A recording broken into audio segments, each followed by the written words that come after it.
Today, we're going to talk to LaQuinta about her recent Disney World trip between Christmas and New Year's. That's coming up on this episode 496 of WDW Prep To Go.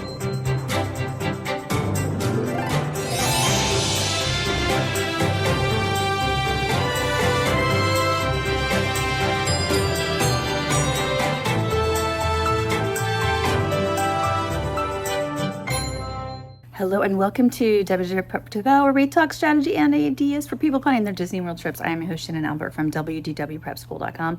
Thank you for being here for episode 496. These episode numbers just keep getting higher and higher, and obviously that means episode 500 is coming up really soon. And I think we're going to do a special anniversary episode. So if you have any specific memories or anything that you would like to share related to the podcast, please use the SpeakPipe information that is in the show notes of every episode to share, and we will compile some of those for the 500th episode. I can't believe it. It's such a big number. I'm not great about recognizing milestones, but I think for this one, I didn't want to let it pass by without pausing to just reflect on what the last 12 and a half years, I think it is, has been, something like that. So please feel free to share, leave a voicemail there. I would appreciate that. Today's episode is our last of the holiday-related trips, and this one was with LaQuinta. And what is interesting to me is that we have trip reports that span, most days of the year. We cover a lot of time periods, and you're definitely going to hear the difference between the trip reports before Christmas and this one, which was after. Obviously, if you're a planner, you can go any time of year and navigate it, but there are some differences in what you're going to experience, and that is going to be definitely true in this episode with LaQuinta. So without any further ado, here are my conversations with her. Welcome to the podcast, LaQuinta. Thanks for having me. Really happy to be here today. We're talking on Tuesday, December 23rd, and I understand you're headed to Florida. I am heading to Disney World on Saturday, December 27th. Okay. Until when? We will come back on January the 2nd. I believe that's a Saturday as well. Or is this? Yeah, it's a Friday, actually. Friday, January the 2nd. Okay. So I'm looking at my calendar. So Saturday through Friday. Saturday through Friday. Yes. All right. As guests are telling me their plans, I'm always typing it out, including the days of the week, so that I can figure out exactly where we are in the trip as we talk. Now, I have to ask, have you ever traveled this time of year? So yes, we typically will go to Disney after Christmas, or we've gone during Thanksgiving before as well, but we have gone after Christmas. Let me see, 1, 2, 3, 4. This will be our 5th post-Christmas trip. All right. I'm not going to have anxiety for you then, because you already know what you're doing. I only worry about people that don't know what they're getting themselves into, but you clearly do. We know what we're getting ourselves into, but it doesn't take away all the anxiety. But we are prepared, and we understand the crowds and the chaos that awaits. Okay, good. Then this could be a learning opportunity for people that are listening and maybe thinking of doing it themselves, because this is one of the busiest weeks of the year. Yes. Okay, so who's going on this trip? So going on this trip is my husband, my daughter, Fiona, who's 16, and my son, Pierce, who's 11, and my childhood best friend, Chris. So it'll be 5 of us. Okay. And have you ever traveled, the 5 of you, before? So not as just a 5-person unit, but my son's very first Disney trip when he was 3, Chris came with us to that. That was a whole multi-generational trip with my in-laws. So it was a big, large crowd, but this will be the second time that Chris has joined our family on a Disney vacation. Okay. Fun. And where are you guys staying? So when we get there on Saturday night, we are staying at All Star Movies. And then on Sunday, we will transfer to Saratoga Springs. Okay. Are all 5 of you in All Star Movies? We have 2 rooms at All Star. Okay. Yes. I was trying to figure out the configuration there. 2 rooms there. And then you're going to Saratoga. What kind of room do you have at Saratoga? So we rented DVC points, and we are staying in a 2-bedroom villa at Saratoga. Okay. That'll be nice. Have you ever stayed at either of those places? No, we have not. So I am on a mission to try all of the hotels, and this will be our first time at both. Okay. Well, this is one way to knock out a couple in exactly. one trip. Yes. did you end up booking All-Star Movies after renting your points? Yes, which is a classic move on me. Like I do this probably all the time. I book a trip and then I think, something changes in my calendar and we can leave a day earlier. And then I, book a single night. So exactly the same thing happened this time around. Yeah, it's a common thing, I think, because you can't adjust your rental points No, very easily at all. So, not at all. okay, so you just tacked on a cheap room at the front of the Yep. trip, or 2 rooms in this case. Okay. Yes. All right, so let's start talking through it. Are you Saturday, December 27th, are you flying or driving? We are driving. So we're in the Raleigh area of North Carolina. And it is a long drive. I mean, with all the stops, it's about 9 hours. But when we're going to Disney for a longer period of time, we really don't mind driving. And sometimes, I actually prefer it. So we'll be driving down early that morning, probably leaving around 5 a.m. Okay. So that means, if my math is correct, that you'll be arriving in the afternoon to Yes. Disney World. We will, yes. Okay. And you'll check into All-Star Movies at that point? Check into All-Star Movies. We don't have any plans, just trying to recover from the long drive. I do have a dinner reservation at Sanaa for 6:55 p.m. If all goes well and we're there and everyone is in the right mood to go to dinner, that's what we will do on Saturday evening. Okay. And you have a car?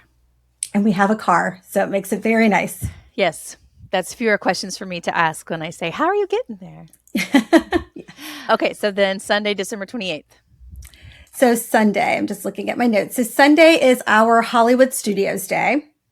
So we are not rope droppers, even at Christmas time. So it's a little unique. I have learned that my family has their limits. And so we really try to take a leisurely approach to Disney whenever we can so that people don't burn out. But we'll try to get there in the morning. We do have a lightning lane at 9:35 a.m. for Millennium Falcon. So we will probably arrive in time for that window. We'll drive there because we have our car and we'll be checking out of All-Star Movies anyways. And so we have that. We have another lightning lane at about 10:15 for Indiana Jones. I found that booking this day was really challenging. The options were not plentiful, obviously, because of the time of year. I've never, ever booked a lightning lane for Indiana Jones, but it was like I needed to book something or else everything was going to be at the end of the day. So we do have that lightning lane. And then we have a reservation at Oga's for 1:10 p.m. just to kind of have snacks and drinks. And after that, we have another lightning lane at 2:35 p.m. for Tower of Terror. Then we have a dinner. I call it dinner, early dinner reservation at Sci-Fi Dine-In at 3:40 p.m. And then we have a single lightning lane pass at 5:40 for Star Wars Rise of the Resistance. And is your sci-fi a regular reservation or a Fantasmic package? It is a regular reservation. Okay. Because sometimes the Fantasmic packages end up at the middle of the afternoon like that too. Yeah. Well, as you can imagine, dining reservations were a little bit wonky. So we go with the flow. But yeah, this one is a regular one. All right. Got it. And you said you guys aren't rope droppers. Have you always not been rope droppers? Is that just kind of the evolution of their kids' ages? It's an evolution. So when they were younger, I was, determined to rope drop. And then I just learned a lot about my family during those days. Rope dropping and pushing them and leads to a lot of overwhelm, overtiredness, overstimulation. And so as my kids have evolved and as I've evolved and learned them a lot better, we've really kind of understood the type of Disney family we are. And so we like to get there in a relaxing manner. And then we typically do not stay for the fireworks shows because it's very crowded and overstimulating. We're a little neurospicy in my family. And so large crowds and overstimulation just does not end well. So we typically leave before fireworks so that we can be, out of there before the crowds kind of come down on everyone and go back to our resort. So we take it a little easy when we can. I'm always fascinated by the rhythms that people establish during their trips because everyone's different. And it can be very different when you have little kids versus teenagers versus adults only. And everyone has their thing. It's one of my favorite parts about the trip reports. It's just hearing how everybody does it, whatever works for them. So, okay. So lots of good plans on this day. Are you ready to move on to Monday, December 29th? Yes, I am. Oh, one thing to point out. So when we do check in at Saratoga, because we have the villa, we'll probably obviously do a grocery run. Not quite sure if we're going to do a delivery or pick it up, but definitely have some groceries. So we have like snacks and waters and things like that. Okay, I Um, need to note that on Sunday, checking into Saratoga and some kind of grocery yes, run some kind of grocery run. because you'll have a full kitchen and laundry. Yes, very excited about that part. Yes, like have your own little apartment. Yes. So now I'm ready for Monday. So Monday, December 29th, that is our rest day. So that is another thing that we build in rest days in between every park. And again, the evolution of traveling with my family, where everyone's a lot happier when we have a rest day and they can just kind of recuperate from all the walking. Does rest day mean non-park day or does rest day mean nothing? Rest day means rest day means nothing. Nothing. There is nothing. I have a couple of reservations. So we do have a brunch reservation at 10:20 at Topolino's. Now, I will say I was only able to get the reservation for 4. So I'm going to cross my fingers and hope that if I call, they can squeeze in a 5th. If not, we will figure something out. But I do have that at 10:20 a.m. And then I have one dinner reservation that evening at 6:15 at Grand Floridian Cafe for dinner. Other than that, there's nothing. So the weather is supposed to be nice this day. I think I saw like high 70s for the high. I will not be swimming, but I know that my kids won't mind it. So they'll probably want to hang at the pool. I'm happy to sit at the pool with a book, and there is nothing on the agenda for this day. Okay. All right. So Tuesday, December 30th. So Tuesday, December 30th, this is our Epcot day. So we'll probably just do breakfast at home or at the hotel. We have a 9:30 a.m. lightning lane for Soarin'. So we'll get to the park, obviously, in time for that window. And then I got pretty lucky with the lightning lanes for this day because we were pretty stacked for the morning. So 10:05 a.m., we have Guardians. And then 10:30, I have a Spaceship Earth. And then 11:30, I have Test Track. And this will be the first time we've been able to ride the new Test Track. So we're very excited about that. I forgot to mention that I do have Standby Skipper. I love Standby Skipper. So we'll be utilizing that. And so hopefully getting these lightning lanes in kind of early in the day, Standby Skipper can find us some more things to do for the afternoon. We don't have any lunch reservations. It's Epcot. So we're going to hopefully, take our chances getting in the lines for snacks. It's the Festival of the Holidays. And so we love trying, all those foods. We do have one dinner reservation for 5 p.m. at San Angel Inn. So that is the only meal reservation we have that day. And we'll probably, I don't know about the transportation for this trip. We're going to really kind of play it by ear. I know that we've never stayed at Saratoga Springs. I hear that sometimes the buses can take a long time. So I can imagine, if I know myself well enough, that it will be a lot of minivan Ubering, just so that we don't have to drive everywhere, but also not completely rely on the buses as well. I do find myself at Saratoga not relying on the buses, personally. I that's what I've been reading on the forums online, and I'm prepared. I'm prepared for that to be the case. Yeah. And you have a car when you want to drive, and minivan or Uber if you don't. Yep. Yeah, you don't have little kids, so you have more options, I guess. Yeah. Yeah. And my son loves a minivan. I mean, he will talk the ear off of the driver and get all the history and all the facts. It's like a ride in and of itself for him. So it is. And a lot of kids just think they're fun to look at. Yes. So I'm like, yeah, you might end up in one even if you didn't expect it. Exactly. But that's cute that your son is so into it. Yeah. Okay. I'm fascinated how easy of a time you had at Epcot. I know in some days, like right around the time that we're talking, Epcot has been completely sold out of lightning lanes. And you got them all. It was not hard. Now, I will say that my strategy for Epcot might be a little bit different because I've never been able to get a lightning lane for Frozen. And I mean, I think the last time I got a lightning lane for Frozen was probably, 5 years ago. I mean, I just can't get them. So I don't even try now. And we just plan on, trying another approach for Frozen. So I don't even look for that. So I make sure that, Test Track was high on the list. We had to do Test Track. Guardians is always high on the list. So I went for those first, but it was far easier to get the Lightning Lanes booked for Epcot than it was for Hollywood Studios. Yeah. So interesting how it works sometimes. Okay. Yeah. Wednesday, December 31st, New Year's Eve. New Year's Eve. So this is another rest day. So we do have a couple of things going on that day. Right now, I've booked brunch at Trattoria Al Forno at the boardwalk. We'll see how it goes. We'll play it by ear. Once we get there, I might cancel that on the day before within the allotted time, depending on how everyone's feeling. But that day, we're splitting up. So the guys are going to Disney Springs at 1:30 to see Zootopia 2.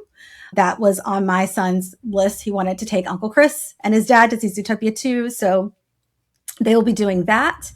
And then my daughter and I, we're going to go to Cake Bake while they're at Zootopia for afternoon tea. But we'll be doing a la carte. Their afternoon tea package is very pricey. So we will be going to have snacks, dessert, and tea at Cake Bake, something that's been on her bucket list. So we're doing that in the afternoon. And then for dinner that night, we have a 6:55 p.m. reservation at Ohana. And my thoughts here are I'm hoping, fingers crossed, that we can take a peek at the fireworks because they're early. They did the early showing that night. I know we won't be able to go to the beach area because we're not a guest at the hotel, but I'm hoping that maybe we can still kind of see them while we're having dinner. So we'll see. The good thing is they're huge. Yeah. Like the New Year's Eve ones. So hopefully that's easier for for you to see from the Polynesian. Okay. Thursday, January 1st. Okay, this is our Magic Kingdom day.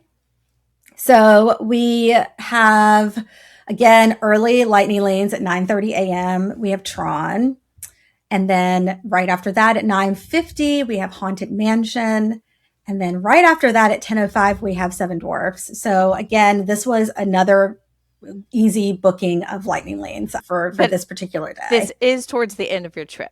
So I'm guessing it was a little bit easier than the beginning. Yes, this was by far the easiest of the parks, the 3 parks we're going to. Mm-hmm. So let's see. After that, we have brunch booked for 10:30 a.m. at the Crystal Palace.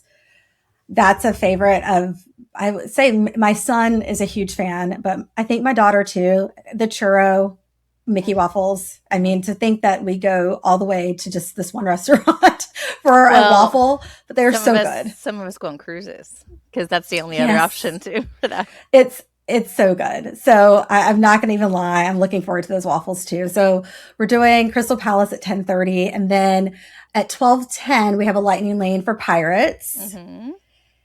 And at 12:55 we have a Lightning Lane for Tiana's. Mm-hmm. And after that, I've booked us a 2:05 p.m. reservation at Beak and Barrel for drinks.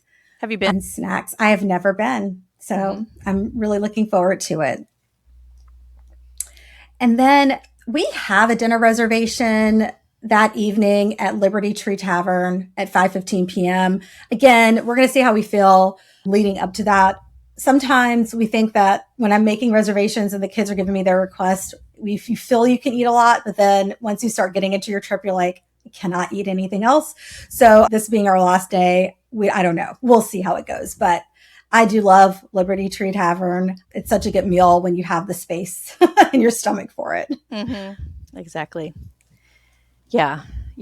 Who knows? You might 10:30 Crystal Palace, skip to 5:15 maybe? Yeah, maybe. We'll see how it goes. Last time we went, we ended up not having room for this. So I put it back on the agenda for this time. And so fingers crossed.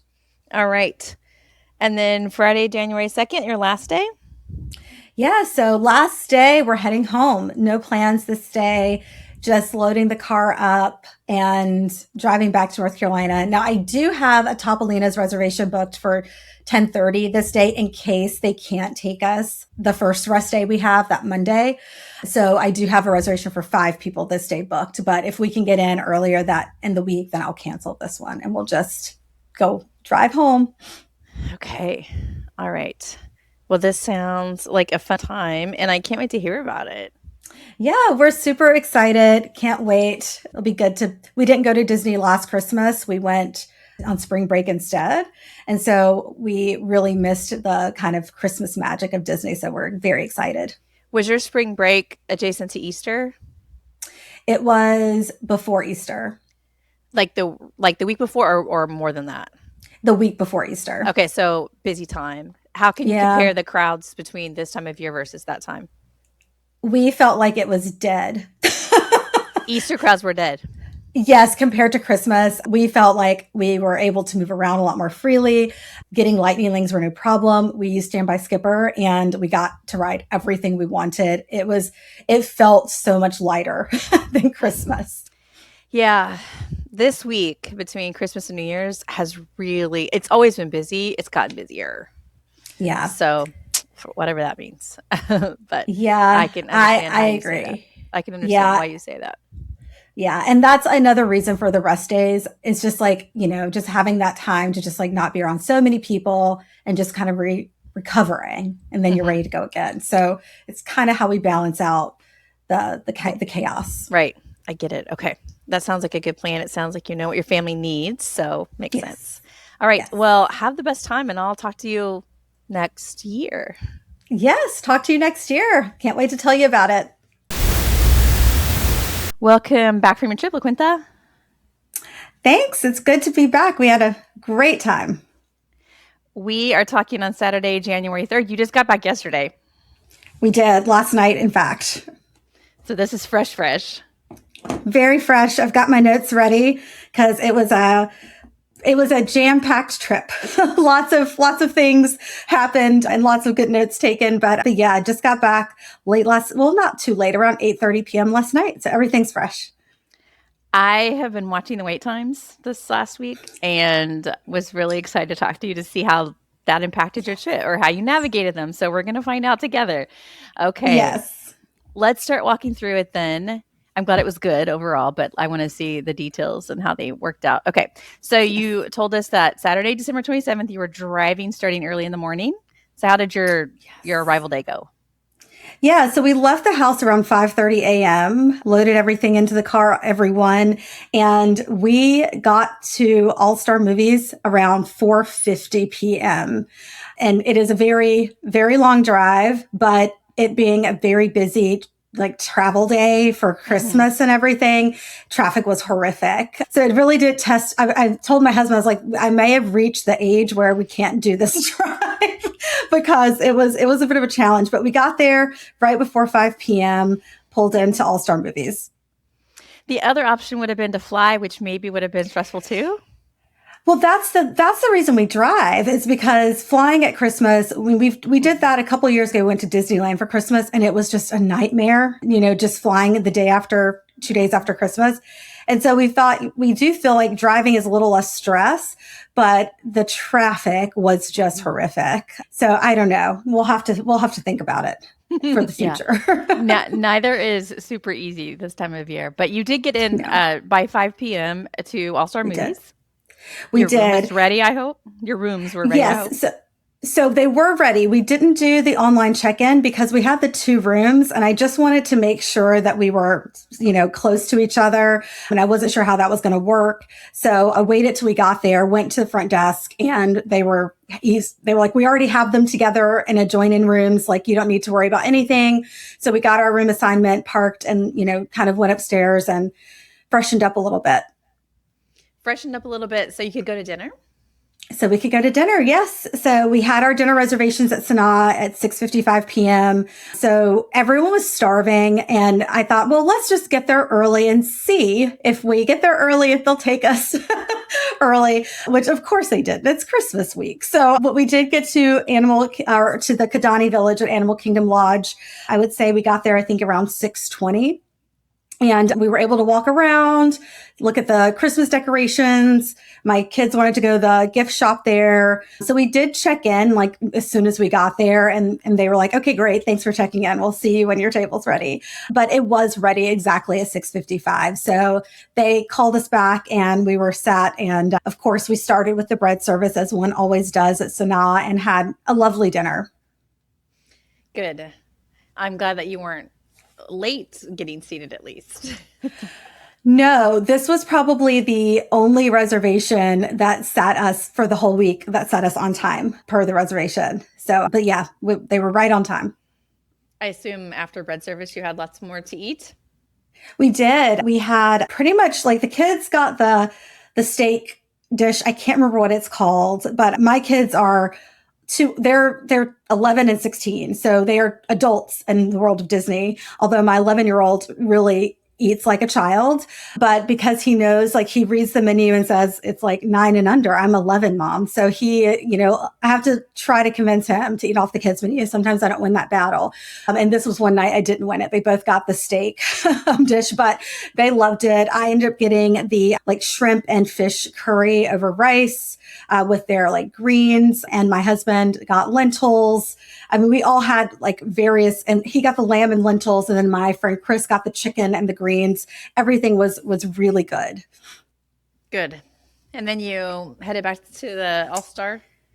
We did. We headed back to All Star Movies, and we were done for the day. I mean, I'm pretty sure I was in bed by 8:45, 9 p.m. and lights out. We were going to catch up on sleep after a long drive so we could get ready for our first park day. First park day was next day, Sunday, December 28th at Hollywood Studios. Yes, Hollywood Studios. And so this was the day I was most worried about with lightning lanes because the options were very hard to get. It was just far and few in between, and they were all spread out and all over the place. So I wasn't really sure how it was going to work, but I did have standby skipper. We left the hotel at 8:16 a.m. and we drove because we were going to be checking out of All-Star Movies that day and then checking into Saratoga that night. So we loaded into the car, drove to Hollywood Studios. We arrived there at like 8:26 a.m. And then we parked and we were tapping into the gates at 8:49 a.m. So does that mean your luggage was loaded into your car so you could just easily take it to the next hotel? yes, we packed everything up. We tried to be efficient and have just like an overnight bag for the first hotel so that we weren't like taking all the luggage off the roof of the car and everything. So we were quick to like get back in the car this morning and get going to Hollywood Studios. So we were in the gates right at 8:49 a.m. and ready to go. When we got there, Star Tours had a 10-minute wait, and my husband doesn't ride Star Tours. It makes him very nauseous. So he was like, I'll sit this one out, but it's 10 minutes. And I was like, this might be the quickest wait time we see all week. So we're riding it. And it was the first time I have rode it, and it had the new overlay or the new update. So I thought that was interesting. I was the rebel spy. So my picture was flashed up on the screen, and the most unflattering expression that one could possibly have. I always think the rebel spy should get a ride photo of that. I just, You know what I mean? Because there's no evidence that you were selected, but it's kind of a fun memory. It was a fun memory. And my friend Chris, he'd never been on that ride before. And so he was so tickled. He was like, oh my gosh, that's you. Did you know that was going to be you? And I'm like, no, it's completely random. I like that he thought you had the power to be selected. Right. He was like, did you do something with your magic band? I'm like, no, that's just random. But it was truly a 10-minute wait. I mean, we basically walked on. We were on the ride at 9:06 a.m. We were off by like 9:20. So very quick. After that, we had a lightning lane at 9:35 for Smuggler's Run. So we tapped in for that at 9:30. And it was 5 of us, and we had one single rider in our car or in our ship. And me and the single rider were the engineers. My husband and my daughter were pilots. And then Chris and my son were the gunners. And it's always an interesting ride with my children. They take their jobs very seriously. And it was a fun run. But so that was really, let me think, we got on there like 9:30, we tapped in, we're off by 9:50. While I was in line for that ride, I did a mobile order for Ronto Roasters so we could all get breakfast wraps. So we did that. And when we got off of the ride, we went straight there and they prepared our order and we sat down and had some breakfast. While we were eating, Standby Skipper secured a lightning lane for us for Mickey's Runaway Railroad for 5:50 p.m. So I was really excited about that. And then after that, we ate and then we went to Indiana Jones. So we had an Indiana Jones lightning lane for 10:30 a.m. for the 10:45 show. And again, there was really nothing else to pick when I was booking lightning lanes. So I was like, why not? On our way there, we stopped at the Epic Eats food booth and got the specialty cold brew that has a little Indiana Jones chocolate hat on it and was absolutely delicious. So we had nice cold brews while we were watching the Indiana Jones show. And while we were there, Standby Skipper secured us another lightning lane for Rock and Roller Coaster at 7:45 p.m. So I will say this day, Standby Skipper was just amazing. I mean, we were able to ride everything because we had Standby Skipper and I wasn't constantly on my phone refreshing. So it was really great. Let's see. So we did Indiana Jones. After that, we walked around and we were looking for a Mickey pretzel for my son for a snack. It's his absolute favorite Disney snack in the world, plain Mickey pretzel. That's convenient because they're in all the parks. They are. They're in all the parks and at the pool bars. Like, there are plenty of chances to get a Mickey pretzel. So we went to look for a Mickey pretzel, sat down for a little bit, ate the pretzel, and then headed over towards the villain show area. So let's see. We got to the villains show line at 12:05 p.m. The show was for 12:30 p.m. So we got there at like 12:05 p.m. And there were a bit of people in front of us, but not so much. Like, we were still able to easily get in line. Like, they weren't near the cutoff. So at 12:20, we were seated in our spots, had great seats for the villains show. It was super cute. It was my first time experiencing it, and I really liked it. My kids loved it too. Which villain? And Maleficent. Maleficent won. But, I kind of feel like in our crowd, at least, there was a group of people who were really cheering for Hook. Like, they were trying to really get the crowd going for Hook, and the crowd just wasn't buying it. But I feel like out of all the villains, Maleficent has the best story. Like, I mean, I wonder, and I feel like she wins quite a bit. She wins most of the time. I think when she doesn't win, it's because people know the performers that are in the other roles. You know what I mean? That makes sense. For instance, I think Hook has a bit of a following. Yes, I would agree. Based on my experience, I would totally agree. But it was such a cute show. I really liked it. So yeah, so Maleficent won. So we were out of there by 12:58 or 12:48, I mean. And then we had Oga's reservations for drinks. And so we checked in at Oga's at 1:10 p.m. I think our reservation might have been at like 1:20. Or maybe it was exactly at 1:10. We checked in pretty close and we were almost seated immediately and we were standing. So, and I feel like with Oga's, with a party of our size, you're going to be standing. There's not going to be a lot of seat options, but we had a great time. We were right by the DJ droid, and I had the margarita. My husband had an IPA, and then Chris had the fuzzy, how do you pronounce that one? The Tauntaun. Yes, he had that one. And then my kids both had different drinks, but my son had one that had like popping bubbles and it just like smoked the whole time. He loved it. So we only had one drink there. With having the kids in tow, there's a 2-drink minimum. We never make it to 2 drinks because it's like, their attention span. So we enjoyed our 1 drink and enjoyed our time with the DJ. And then we left there around 1:50. While we were there, however, Standby Skipper managed to get us. Oh, no, sorry. I'm ahead of myself. Never mind. Nothing happened there. So we left there around 1:50. And the next ride we had was Tower of Terror at 2:35 p.m. And so we made our way over there, kind of like waited until the moment we could tap in. So we tapped in as soon as we could. And we noticed that there was a long line for Lightning Lane. So before we could even tap in, there was like this line getting to the tap in stalls. And we're like, is this correct? Why is there a line to just like get to tap in? And they're like, yeah, one of the elevators are down. So this is the line for Lightning Lane. So I was like, okay, let's see how long this takes. So we were able to tap in around 2:35, but we waited in line for about 30 minutes before we could get on. So, yeah, that was a longer wait than we anticipated. We finally boarded at like 3 p.m. and rode the ride, which was great.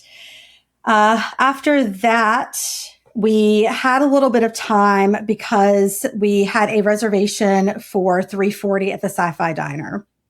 And so we walked over there.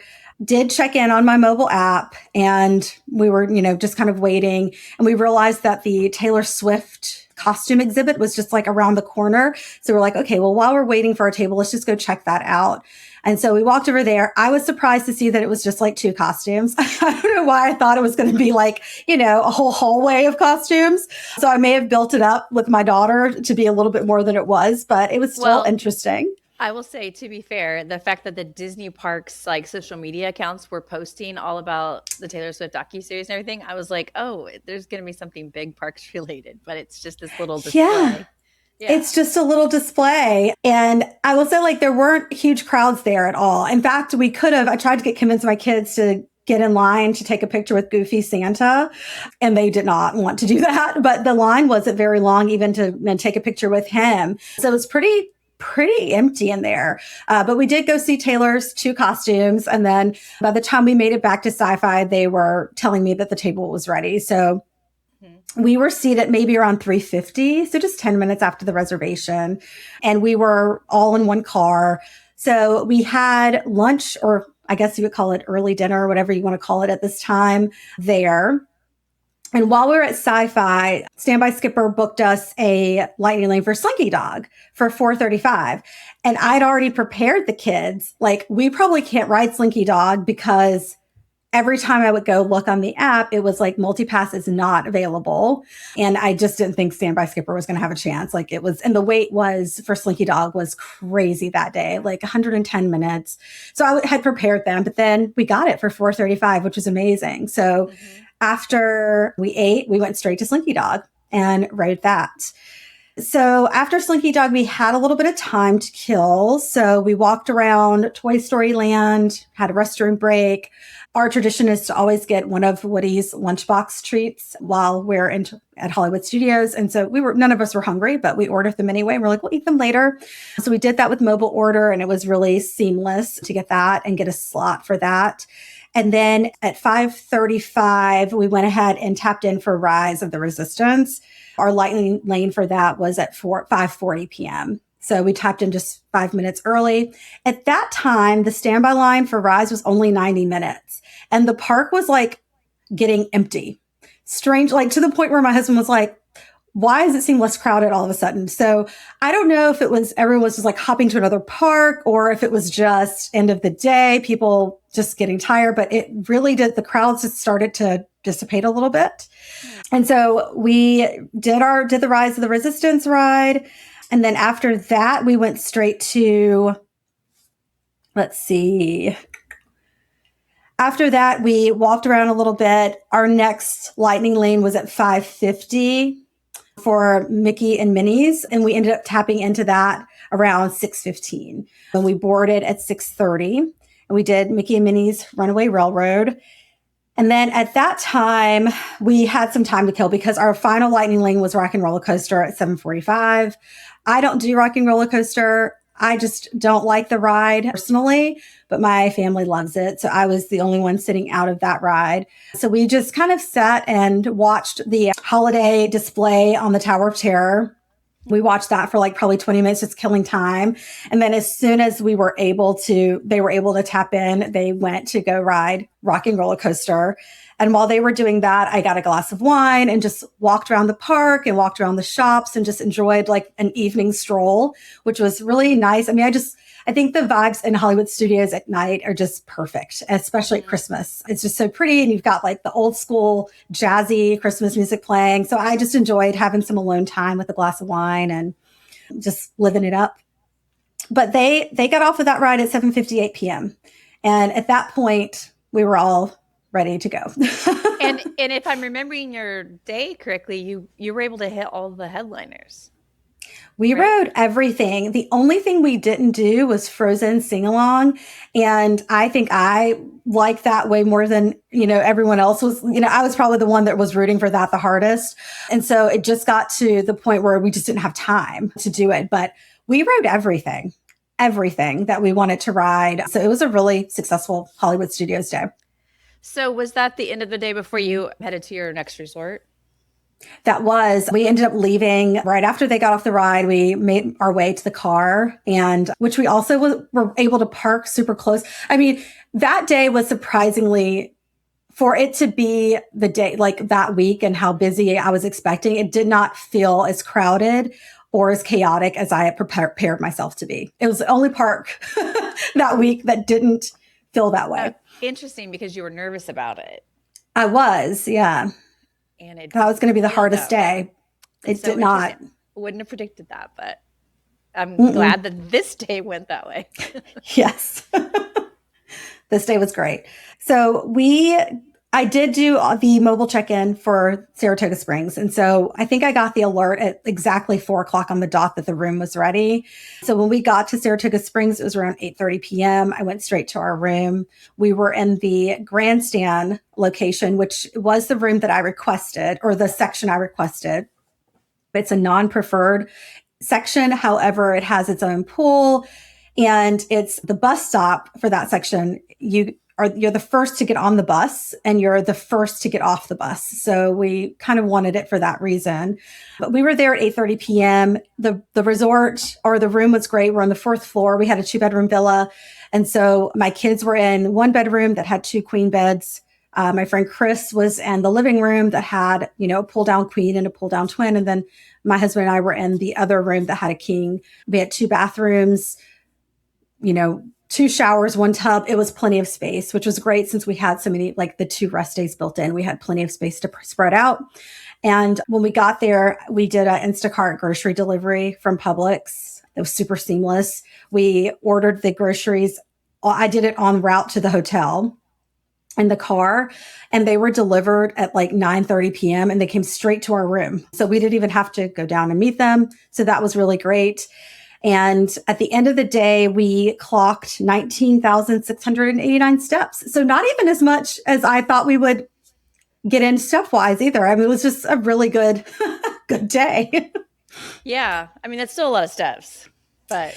True. But you think, like, in my mind, I think, we're going to get like cross over 20 easy. Mm-hmm. But no, but it was a good, and we didn't feel so super exhausted. No one's complaining about their knees or their feet. It was a good day.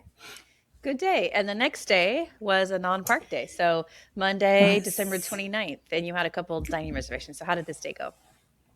This day went really well. So yeah, no alarms were set. We let the kids sleep as late as they wanted to, which is pretty nice. Our kids are older now, so they do like to sleep. So my daughter can sleep until 11 a.m. if you let her. But it was nice to have a day where no one had to wake them up. So we got up. I think I got up around 7:30, just because like that's when I'm going to get up. That is sleeping late for me. My son was up around 8. And we just hung around the hotel, had coffee on the balcony, and just kind of, taking in the sites. We went for a walk around the property because we've never stayed at Saratoga Springs. And so we checked out their gym, which was very nice, played a little bit of chess on their big lawn. And then we came back and got ready because we had a 10:40 a.m. reservation at Topolino's. Now, when I did my pre-trip recording, we originally had a 10:05 reservation for 4 people. I did call the day before, and they were like, we cannot accommodate 5 people. So do you want to cancel the reservation? And I was like, no, just leave it. And so the night before, I had a mouse dining alert set up, or mouse alert. Anyways, it had notified me that there was a availability for 5 people for that day at 10:40. So I immediately went in and booked it and canceled the 10 a.m. one, which was perfect. So I do have a question about that, the logistics of it, because sometimes when you go in to book a new dining one, it won't let you because you have an existing one. Yes. So what it told me is when I went to get the 10:40, they said, you have one at 10. You can't keep both. Which one do you want to keep? And so I said the 10:40. And so it said, okay, we'll cancel the 10 and move forward with the 10:40. Okay, good. Because I think in the past, it's just not shown that as available if it already detects that you have something. But the fact that it let you choose is good. Yes, it has. And that happened a couple of times with this trip as I was like playing around with the different reservations. So yeah, it lets you choose now. Okay. Well, I'm glad you got it for 5, since they said they would not be able to accommodate if you just showed Yes. up. Yes. So I was very happy because I was prepared to just like get there really early. And if they turned us away, we would just, go to the quick service restaurant and get breakfast or something, but I'm glad it worked out. So we did drive there. We felt that was easiest. So we got in the car, we drove to the Riviera, parked. And then, I will point out that they were very strict about the parking situation this week at all the hotels. So you did have to have proof of your dining reservation. They looked it up, and then you had a set limit of time. So I think it was like 3 hours that you were allowed to park there, and you had like a little parking pass or whatever. So we checked in exactly at 10:40. We had a little bit of surprise getting up to Topolino's though, because we got there, walked into the Riviera, got to the elevator bank. And right as we were walking to kind of like get behind this family to go on the elevator, their daughter starts vomiting everywhere. And I was like, immediately like, nope. It's like, turn around. So we left there, decided that we would walk down to the pool, take the elevator from there to try to avoid, the vomiting. And funny thing is that family was going to Topolino's as well. And so then they showed up at Topolino's, and I was just like, please don't let us sit beside that family. Like, we just really can't get sick the start of our trip. And luckily we were not set near them. But yeah, so a little bit of excitement there, but we were able to dodge it. This was the longest wait. So I checked in when we got there on my phone. We were up there by like 10:40, which is what time the reservation was. We didn't get seated till like 11:20. And it got to the point where like by like 11:10, I just was like, just want to check on our reservation, make sure we didn't miss anything. And they're like, no, we're just, trying to get a table for 5. So they're very nice about it. But we were seated around 11:20. We had a wonderful time. The food was amazing. I had the steak and eggs dish, and it was probably the most delicious steak and eggs I've had. It was very flavorful. In fact, me and Chris got that. My husband had the avocado toast with salmon. He said it was amazing. My daughter had the sour cream waffles. And then my son, who is an adult in Disney's eyes, asked for the adult Mickey waffles, of which he ate one Mickey waffle. So that is all he could eat. But we had a great time. The character interaction, this was our first time at Topolino's, and the character interactions were great. We got so many fun pictures. We were able to kind of go out on the terrace and just kind of like enjoy the sun. This was also the last nice warm day that we had. And so we were really trying to like soak up all the good sun heat that we could. So we just kind of sat on the terrace for a little bit. And then once we finished eating and everything, we left the Riviera and we went back to the hotel, and we just had a pool day. It was, like I said, I told the kids, I was like, this is the only day that you will be able to get in the pool and it's not freezing. That's what I was going to ask. It was about the weather. So what was this is your warmest day. So what were the temps? Yeah. So when we were at Hollywood Studios, I think the high was around 72 that day, which was nice. And then this day, the high was 75 and sunny. So it was just beautiful, beautiful weather. So yeah, we went back to the hotel. We hung out at the pool. We tried a couple of different pools and just kind of like settled on the pool that was near our section, the grandstand. It was quiet, not crowded. We all were able to get like 5 lounge chairs side by side. That's how uncrowded it was. And we just hung out there. I think, Chris ended up taking a nap. The pool bar was open. And so we were able to get drinks, and they had Mickey pretzels. So my son was very happy with his snack. Yes. And so that's what we did. And then I think we went back to the room around 3:30ish because I had signed up for a DVC meeting or tour. We had looked into DVC a couple of years ago, and it was just kind of like looking online and emailing with them. And I was like, interesting, but not for us. And they reached out before this trip and asked if I'd be willing to have a meeting. And at first I was like, no, but then I thought, well, I have the rest days, and you do get a gift certificate too, like $100 per adult. And so I told my husband, I was like, let's just go, because I do want to see the models. Like, I would love to see what it looks like in the new Polynesian Tower for a 2-bedroom. Like, I would like to see those. And so he begrudgingly came along. It's $100, sir. It's $100. That's why I told him, I was like, it's $100. You can get like a new sweatshirt. And also, if your kids are going to be charged as Disney adults, I think they should be counted as adults too. Right. That's true. I agree. But we had that booked at 4 p.m. And so my husband and I, we went down there at like 4 while Chris and the kids just like watched TV and just had chill time. And it was truly no pressure. Like they say this is a no pressure experience. It was 100% no pressure. We were out of there in an hour, and we probably could have been out in 40 minutes if I didn't talk so much and ask so many questions, because it was really quite easy to just like walk through. Did it change your feelings on buying DVC? So it kind of like, I think I was leaning towards like, this is a good fit for us because of the fact that we do like to spend so much time at the resorts, and we do come every year. My husband was like, this is a timeshare and I have no interest in it. And I think after that meeting, he was like, I can see the benefits. He's like, but the thing that concerns me, he's like, this is like a 40-year contract. And, I think that's the part that is so hard. Like, the amount of money, I can see how I could easily make that up, get that return, right? The annual dues are not scary. They seem reasonable, but it's the thought of like, okay, I'm 85 years old. I still have this contract. And yes, I know it's a deed that you can, leave in your will, but like, are my kids going to still want it? Are they going to be able to afford the dues? I know you can resell it, but how easy is it to resell? Like, so those are the things I struggle with, but on the surface, it does seem like a great idea. And they were good to show like, our trip, they compared like, our trip now, if we had bought it with cash versus if we, points. And like, if you did this for 3 times, you would have made the value of this back. So it was very informative, but I'm still not 100% convinced it's for us. Mm-hmm.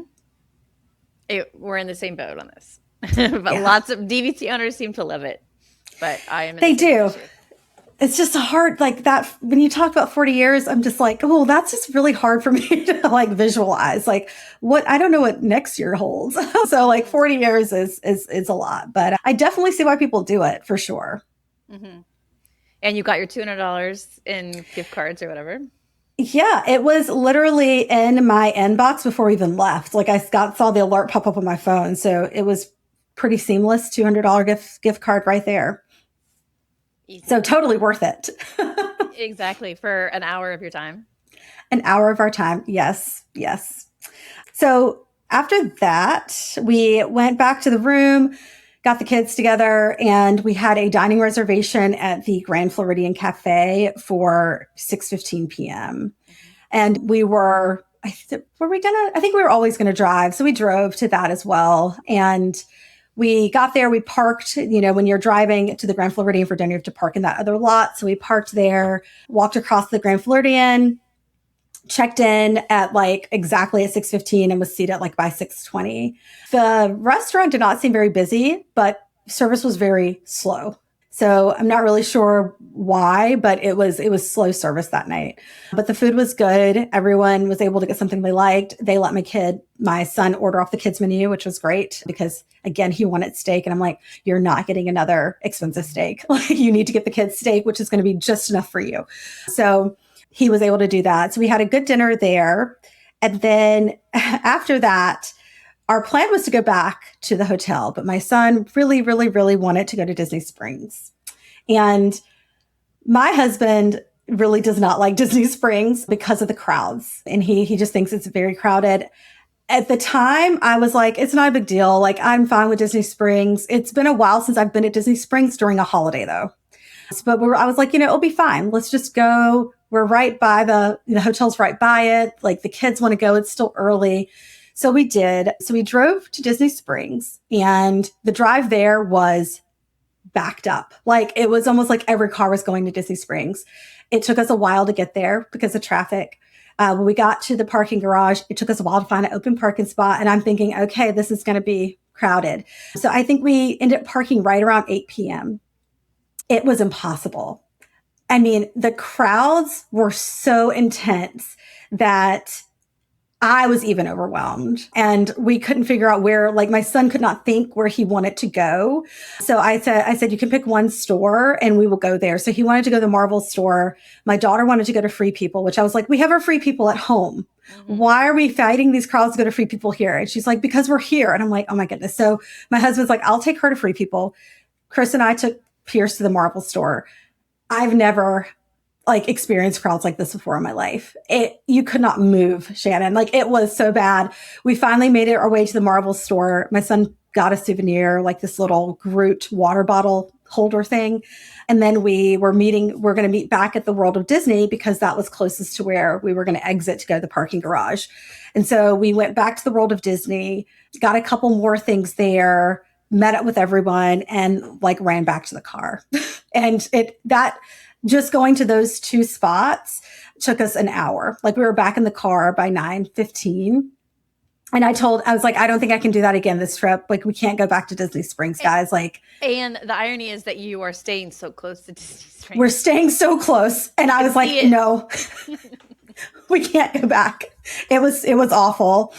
And so that was our rest day. We went home after that and we were done. And we clocked 13,000 steps on our rest day. That's surprising. Mm-hmm. Yeah. Wow. That's a lot of steps for a rest day. It is. Usually when the guests are talking, I'm sort of picturing the here, then there, then there's. But where were you picking up the steps on this day? I don't really know. I don't know if it's like we did the walk around the Saratoga in the morning. So we did kind of like our stroll exploring. Other than that, I don't know. We did a lot of lounging at the pool. Yeah. Disney Springs, it doesn't sound like you could go very far because of the crowds. Well, but I will say, so where we parked at the most inefficient lot that you could have parked at because we parked at this one lot and we had to go across the bridge all the way to the other side of the entrance of Disney Springs to get to the Marvel store. So we had to walk through the crowds all the way there and then all the way back. So that could have definitely added, even though we're walking like baby steps. Yeah. That could have added. But yeah, I was kind of surprised at our step count for our rest day too. But yeah. That's what it totaled. Yeah. Okay. Well, we're back to the parks the next day for Tuesday, December 30th. You had plans at Epcot. Yes. So we decided we're going to try the bus situation because, I've been warned and I've read so many things on the Facebook and Instagram forums that the buses at Saratoga Springs are hard. So I was like, well, let's give it a shot. And if it's horrible, we will take a minivan back. So we got to the bus stop at 8 a.m. and we got on the bus at 8:15 a.m. Now, when I got to the bus stop, I did check the minivan to see okay, who would get here first, and the bus would. So the minivan was about a 20-minute wait. So we decided we'll just stick it out. So on the bus at 8:15, we arrived at Epcot at 8:43 p.m. or a.m. Sorry. And we tapped in at 8:52 a.m. Early entry was 8:30 to 9. So we weren't planning on getting there for early entry, but we still had a little time to kind of try to rush and run to Frozen because we did not have a lightning lane for Frozen. I've never been able to secure a lightning lane for Frozen in 4 years. So we're pretty used to that being the first ride we go to. So we tapped in, ran to Frozen. By the time we got to Frozen, it was 9:03 a.m. and the line was 50 minutes posted wait. So 50. 50. Yeah. So, which isn't bad for Frozen. So we got in line and I will tell you that it only took us 30 minutes to get through. So it was posted at 50. It took us 30 and it would have taken us 20 minutes. However, there was a family in front of us who had 3 kids. And when we got to the sauna, their kids were super interested in watching, the display and, all that was going on. And I thought it was cute at first because I'm like, oh, they probably haven't seen it before. So they stopped to watch this. And then it went through the whole thing and it started over again. And mom and dad were still watching with the kids.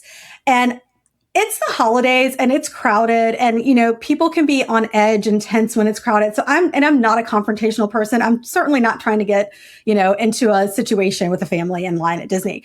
But at this point, we're everyone in behind us is kind of thinking what is going on? And they waited there for 10 minutes and the cast member had to come and say, you need to keep moving. They ran out of people to put on boats because they were holding up the line. So they took the cast member to come and say, guys, please keep moving. We need to load more boats. And then they were just oh, okay. And went along. So it would have been 20 minutes if we didn't get held up by that. But yeah, so it took us 30 to get on Frozen. These people that don't have situational awareness are such a right. That was the thing. The common thread of the whole trip is like my friend Chris was like, he's like, some people, it must be their first day on Earth. Like, I think that this is like, we're experiencing like first day on this planet, or they just, no one has any social awareness or spatial awareness at all. I talk about holiday crowds a lot. And this is exactly what I'm saying. And so for people like you, there's an advantage because you know how to work the lightning lane system, mobile ordering, all that kind of stuff. But there they are in the line. There they are. just taking their time. Yep. And I mean, to the point where, and again, like everyone was so well behaved because it could have been like, you could have had a hothead behind us that was just like, this is ridiculous. But everyone, I think, was also just so like in shock that this was even happening. They're just like, what's going on?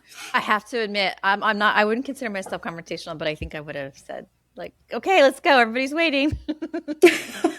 I mean, it was, like I said, like with the holiday crowds, you never know who you're going to get. So I'm always like, don't. you know, I've just seen like fights. I've seen fights on holidays. Like, yeah, we'll get to that. Oh, no. I really hate the fights. The fights, yeah, the fights are really hard to watch, and we'll get to that. It happens later today at Epcot, so we'll get there. But yeah, so Frozen, that was great. We got off at 9:43 a.m. We had a Soarin' lightning lane for 9:40, so we went into the land and we tapped in for Soarin' at 9:58 a.m. We were off at 10:24. Then after that, this was the day we had everything like stacked. So after that, we were off to Guardians. We tapped in. Now, I will say Guardians, that area was insane. I think Guardians was already at 115 minutes. And the Joffrey's that's right there by Guardians, the line was so long that they had cast members like with line starts here for Joffrey's and for Guardians and had to reroute Guardians around the corner because the Joffrey's line was so long. Which was not great for us because I had been pushing, like, I was like, okay, guys, like, we've got all this stuff stacked. So let's keep going. Frozen, then Soarin', then Guardians. And my husband's like, no one's eaten anything or drank anything all day. Like, we got to stop and get coffee and breakfast. And I was like, we can do it after Guardians. We'll just get in line at Joffrey's. And then we saw that line and my husband was like, what are we going to do? I need food. But I was like, we'll figure that out after Guardians. So we went to the lightning lane section of Guardians and we tapped in at 10:37 a.m. The Guardians is another one where I'm just like, it is a recipe for someone to just like explode because it is the worst human experiment where, you know what it's like. And people just like, they shove and they push and it's just, I hate it so much. I don't know I wish there were just lines. I wish there were lines and like stanchions where you just had to go around because people just we can't be trusted in this type of situation as a human race. And so we really can't. But when it first opened and people didn't know how the pre-shows worked, it was a lot more civilized.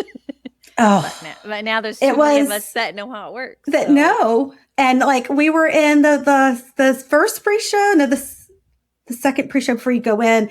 And before it even came on, people were like shoving to get to that section. And I'm just like trying to keep my kids like close to me. And so anyways, but other than that, Guardians is my family's favorite ride, all of Disney World. Once you get on the ride. Once you get on the ride, after you get through the crowds. And so we were taking bets like, okay, like what song does everyone want to get? And I was like, I've never had September. I really hope we get September. Someone else said Conga. My daughter wanted Everybody Wants to Rule the World. And we got September. For the first time ever, we got September. Super excited. We had a great time on that ride. My friend Chris, however, did get off that ride and he's ridden it before, but he got off the ride and he was like, I need to sit down. I feel a little woozy. And we figured out that we think it's because of the lack of food and drink that he had. So we decided like after that day, I was like, okay, we're going to prioritize getting something in our systems before we start doing all the rides. I won't push everyone so hard in the morning, first thing without food. So after that, we definitely needed to get food. And we were off there at 11:05 a.m. And so we divided and conquered. And my husband and Chris got in line at the Joffrey's stand. And I took the kids to go find Mickey pretzels. And so we went there's a little stand that's near Guardians that has Mickey pretzels, but they were out. So we went like all the way around to find another stand, got 2 Mickey pretzels, sat in the little breezeway between Creations and Connections and ate the Mickey pretzels. went to Club Cool, got like sodas, all of this, and they're still in line at Joffrey's to get coffee. And so they finally get their coffee. One of them's completely wrong. So he had to like ask for a new one to be made. It took forever to get out of that line just to get coffee at Joffrey's. We've never waited that long. I think they were in line for probably maybe 35 minutes just to get coffee at Joffrey's. Never in my life has that happened, but we got our coffee. I had a giant donut, so we were good. And after that, we decided to just kind of take some time to walk around and find more snacks and shop. So it was a festival of the holidays. So we took advantage of that. We got the festival poutine in Canada, which was really good. We went to the store that's in the Japan area that my kids love and spent some time there. We end up getting cocktails at that little drink stand that's like in the like that pavilion. And I don't remember what the drink was, but they're all like bright colors. And the orange one is what we got. And it was absolutely delicious.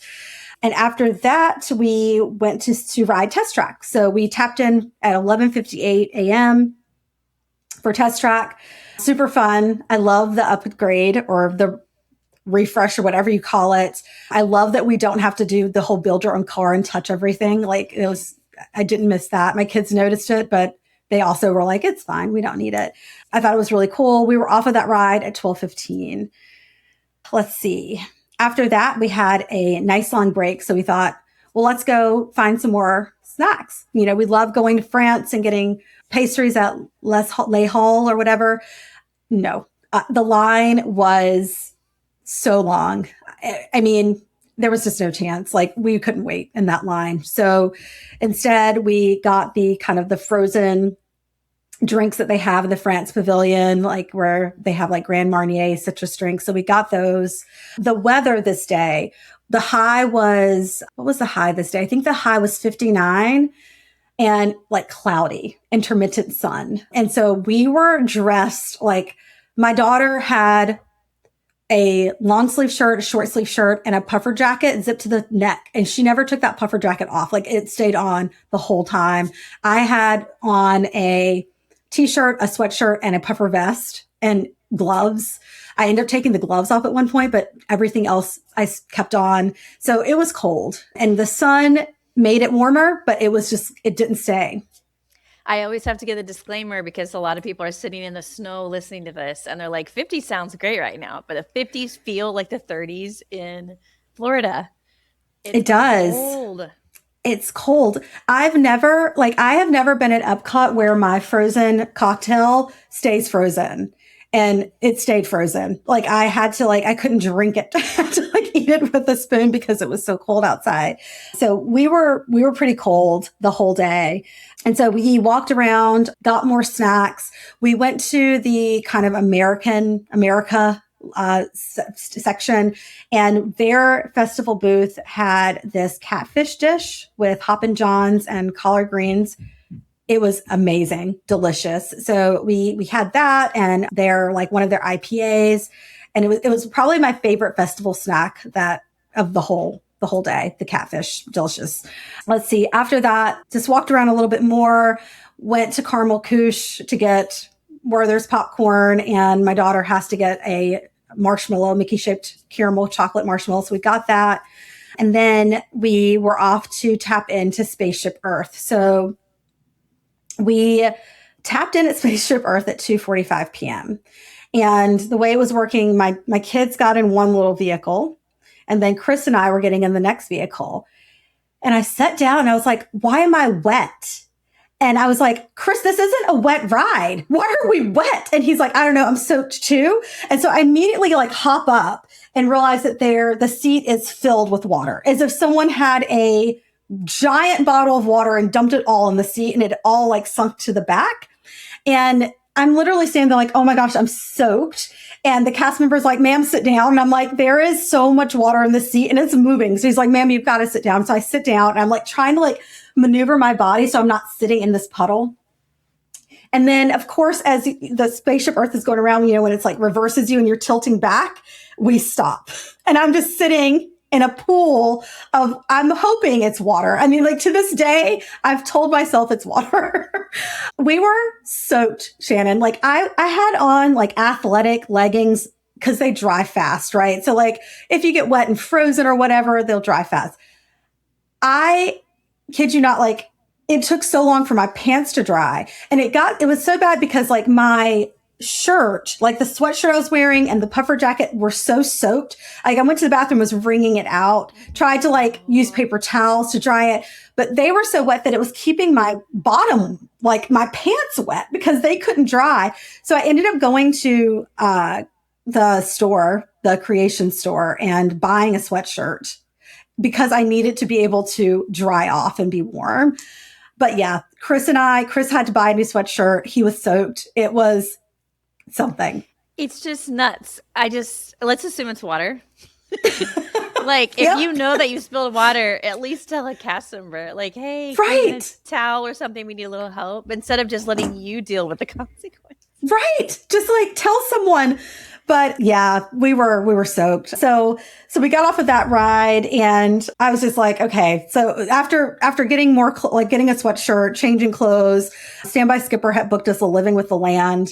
And at this point I was like, you guys to do Living with the Land, I'm just going to chill out for a minute and just take a rest. So they all went on Living with the Land. They got off Living with the Land and we went to ride Figment because at this point, Standby Skipper was just like booking whatever.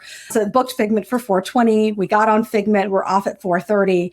We had dinner reservations at 5 at San Angel. And so we started making our way over to Mexico.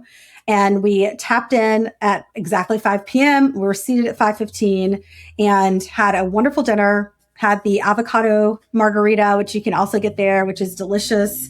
And then by the time when we left San Angel, it was completely dark outside. It was like probably around 6:15-ish.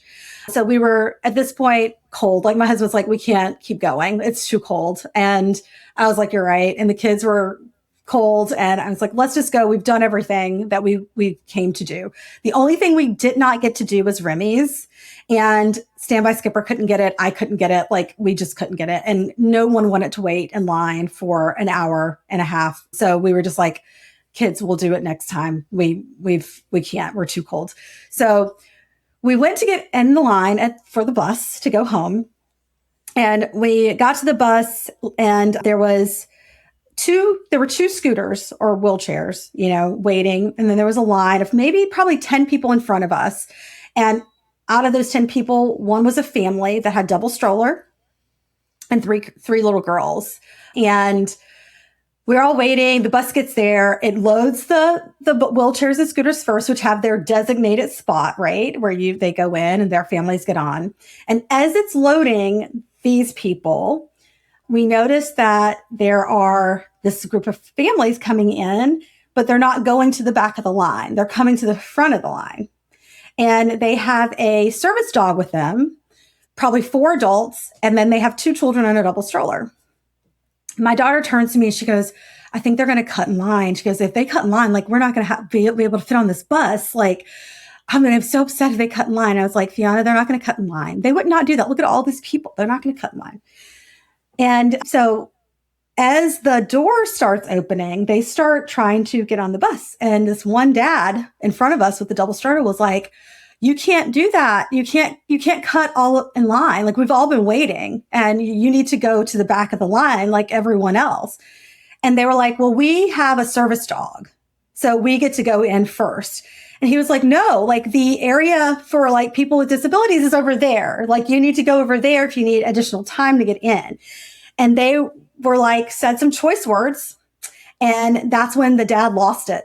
And he was like, lots of choice words, shouting, pointing, and getting in their face. And we were literally like, okay. Like I was just like, I looked at my kids. It's like, just keep looking forward. Like, let's keep looking forward. They were shouting at each other and it was loud, very, very loud. And at this point, there was an older gentleman. At this point, like everyone's starting to get on the bus. Like, and this guy, the dad with the double stroller, was physically using his body to keep these people from cutting line. So he did what we were all thinking. Like, I was just like, you know what? He is standing up for the whole line. And so we're getting on, and this older gentleman in front of us, he's like asking the bus driver, like, can I get to Disney Springs on this bus? And he was like, no, this is going to Saratoga Springs, but you can walk there. And I'm just like, oh my gosh, please get on the bus. And he's like, yeah, he goes, there's always a fight leaving Epcot at the bus. This is nothing. Bus driver was like, I'm not getting involved. So he gets on, my family gets on. The guy who's protecting the line, his family gets on. And then once everyone who was in line gets on, then this gentleman gets on. And there's still room for the family trying to cut. So they have to stand, but there's still room. So they get on. And the awkward part is, so we're in the back of the bus with this man's family. And the man now, because he has a stroller, he has to stand in this section. Well, the dad that he's been shouting at the whole time is now standing right in front of him in the same section with their stroller. And I'm thinking, the thing that's like the most uncomfortable in this whole situation is we're all going to the same hotel. Like, we're all clearly staying at Saratoga Springs. We're all in these very close quarters. And so we're sitting there, and the wife is yelling at her husband, don't engage with him. Like, she's in the back of us yelling, don't engage, just don't engage. And his mom, who's, I guess, like the grandma, she's like, why don't you come back here? Just leave the stroller and come back here and just sit with your girls. Your girls want to be with you. And he's like, no, I've got my stroller. I'm standing right here. And the wife is like, well, just don't engage, whatever you do. So like, I'm thinking, oh my gosh, like this is going to be really, really interesting. But he didn't engage. And the other dad was kind of talking to his wife about like what a butthole this man is, and I can't believe they would treat disabled people this way. And he didn't engage the whole time. He just like stood there with his stroller. And we were, of course, got to the grandstand spot, which is, the first to get off. We got off and we were walking to our room, and my friend Chris is a lawyer. And he was like, I was fully prepared to stand up and be like, as the lawyer of this bus, this guy is in the right. he is in the right. Now we can either handle this, civilly and just sit here on this bus, or you guys can take it outside. But like, we are not going to keep like shouting, because it was just getting out of control. So yes. When I was saying that I've seen fights during holidays, it was the same situation almost. At the bus stop, somebody got ahead while the rest of us have been waiting, yes, and words were exchanged. It's just like the people that were trying to cut, it just speaks to like being a good citizen, because you're all going on the same bus to the same hotel, and now you've made it hard for everybody. He's made it hard for everyone. We're all uncomfortable now. And like, the guy that was trying to cut was like, we've got a service dog and we've got kids in a stroller. And he's like, dude, I've got 3 kids in a double stroller. Like and he's like, well, we've had a hard day. And the guy's like, we've all had a hard day. It's freezing out here. And I'm thinking, we've all been at Epcot all day. It's cold. I know. We're all ready to get on the bus and go home. But you can't just like bring your huge family and like get in front of everyone. And there's protocols for people that need extra help. And that's not it.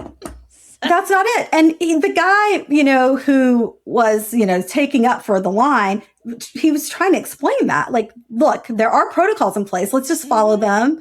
And he started off very civil. And then, he reacted to how he was being treated. But when people are entitled like that, they very seldom react kindly to any kind of perceived criticism. No, they were not the ones to react kindly at all. I'm sorry you experienced that.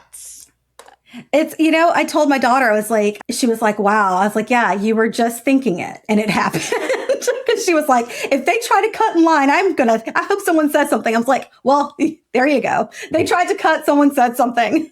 So, yes, sometimes in my head, I'll be thinking the same thing that you guys are thinking. And then I'll be trying to wage it out. Okay, is this worth saying something? Is this going to be difficult? But I can see it going either way in this situation. It was the perfect storm. So all that said, we were home at 7 p.m., walking to our hotel room and just like ready to warm up. We were frozen, entertained, yet frozen. Yes, and tired, I assume, after all. And tired. So it's a good thing that your next day was another rest day. It was New Year's Eve, and you had some plans, but not park plans. Right. We had plans and not park plans. And so the Epcot day, we got in 20,000 steps. So it was a lot. So New Year's Eve, rest day, So we originally had breakfast reservations for Trattoria Al Forno. I canceled those. We just needed a morning to just not have any plans. And so we ended up grabbing breakfast at the quick service location, Artist Palette, at the hotel. Surprisingly, the breakfast tacos, my husband had those and said they were amazing breakfast tacos. So, and the avocado toast there was really good too. So we were surprised by the food. This day was another cold day. So I think the high was like 60 with more sun, but it was way too cold in my opinion to be in the pool. However, that morning, I want to say it was about maybe 39 degrees. And when I was going to pick up quick service, there were kids in the pool. 2 kids in the pool, and their parents were on the lounge chair bundled up and like blankets and coats and hats, and the kids were in the pool. And I was like, more power to you. It is way too cold for me. So we just hung out inside all morning. The kids watched TV. We just, enjoyed breakfast and coffee and, just in each other's company and watched TV, did nothing in the morning. At 12:30, the boys took the boat to Disney Springs because they had a movie. They were going to see the 1:30 showing of Zootopia 2. And my daughter and I went down to catch an Uber to go to Cake Bake. And my plan was to catch an Uber. However, the Uber, it was not a minivan. It was a regular Uber. The Uber got like 3 minutes away, and then it changed to 10 minutes away. And at that point I was like, okay, we're going to cancel because we're going to be late. So I just drove us to Cake Bake, which was fine. We're able to park at the boardwalk and walk over there. We tapped in or not tapped in. I checked in. This reservation was not through Disney. I could not get a reservation through the Disney app for Cake Bake. So I just went to Open Table and was able to get a reservation. And so I checked in at the desk, and it took about 15 minutes before we could be seated. So once we were seated though, we were able to, we ordered, we weren't eating a lot because we had a big dinner. We were going to Ohana for dinner that night. And we really just wanted to like snack. And so we ordered like a pot of tea and 2 appetizers. And then we both got a piece of cake that we ended up taking half of the cake home.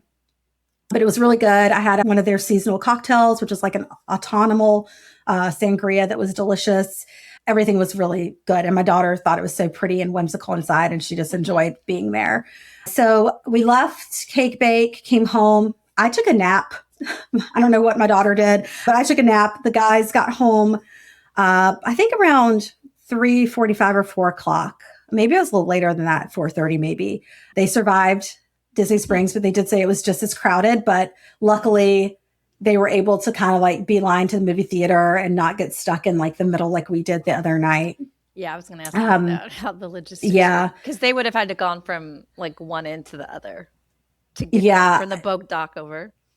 Yes, I don't know how they survived unscathed, but my husband did say like, again, he's like, no, no, I can't do this next time we come. No Disney Springs, but they enjoyed the movie. My son got another Mickey pretzel, so he was happy. Let's see. After that, we just hung out. We had dinner reservations at 6:55 p.m. at Ohana. We took a minivan because I thought, okay, it's New Year's Eve. I don't really love driving on New Year's Eve anyways, and like with the parking situation. So we just took a minivan. It worked seamlessly. It took maybe 15 minutes for it to pick us up, and then we drove straight there.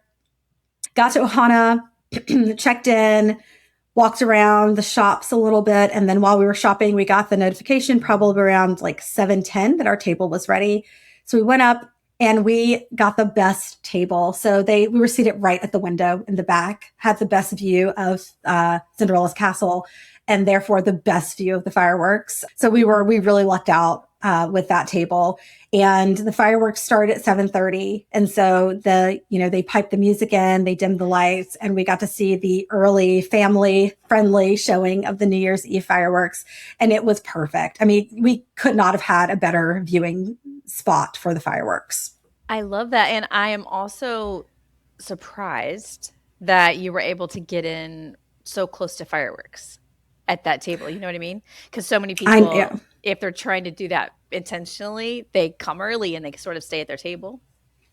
Yes, it was. I mean, we all were like, we are so lucky. Like, we don't know how this happened, but it was great. And everyone enjoyed the food, probably ate a little too much, but yeah, it was great. And then afterwards, my daughter was determined to get a Dole Whip.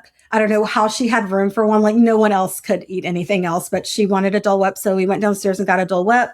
And then we called the minivan, requested it online. It came again within 15 minutes and took us back to the hotel. And we were back home and settled in for New Year's Eve. Yes. One more park day on New Year's Day, which was Magic Kingdom. Magic Kingdom. So I thought that it was, in the past, going to Magic Kingdom on New Year's Day has been really good. Like we've noticed a difference in the crowds. It's been lower crowds. So I really had optimistic vibes going in.